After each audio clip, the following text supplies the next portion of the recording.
जय जिनेन। मैं तोशी जैन पाठशाला आपके द्वार चैनल में आप सबके समक्ष एक छोटी सी कहानी लेकर प्रस्तुत हूँ। ये कहानी है चार मित्रों की।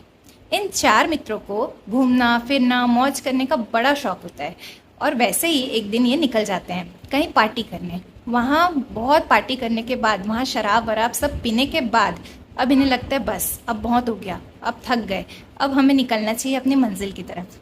अब चारों बहुत थके हुए रहते हैं। चारों एक नौका पे सवार हो जाते हैं और क्योंकि नौका पे पतवार चलाना ज़रूरी है, इसलिए डिसाइड करते हैं कि पारी पारी से टर्न बाय टर्न पहले दो व्यक्ति पतवार चलाएंगे, फिर बाकी के दो व्यक्ति पतवार चलाएंगे और इस तरह से रात भर में हमारी नौका पार लग जाएगी।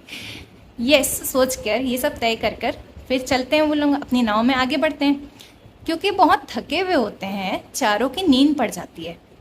अब नींद पड़ गई, जब रात्रि खत्म होने को होती है तब एक व्यक्ति की नींद खुलती है। वो देखता है कि अरे चारों के चारों सोए हैं तो नाव आगे कैसे बढ़ रही है, लगता है हम किसी अनजान जगह आ गए।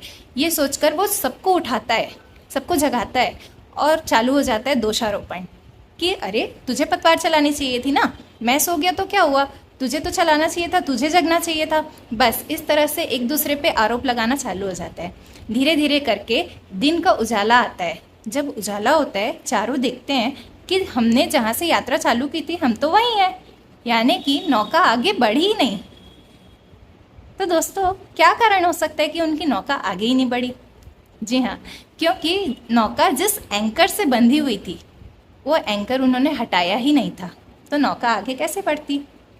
ये कहानी सुनने में कुछ कुछ हम जैसी नहीं है, क्योंकि हम भी पापों से थक जाते हैं, फिर सोचते हैं कि चलो इन पापों से निवृत्त होकर धर्म रूपी नाव पे सवार होते हैं। हम धर्म रूपी नाव पे सवार भी होते हैं, अपनी क्रियाओं की पतवार भी चलाते हैं, लेकिन हमें ये देखना है क्या हम राग द्वेष के उस एंकर को अपने जीवन से हटा पाए हैं। विचार ज़रूर कीजिएगा। तब तक के लिए जय महावीर, जय गुरु नानक, जय गुरु राम।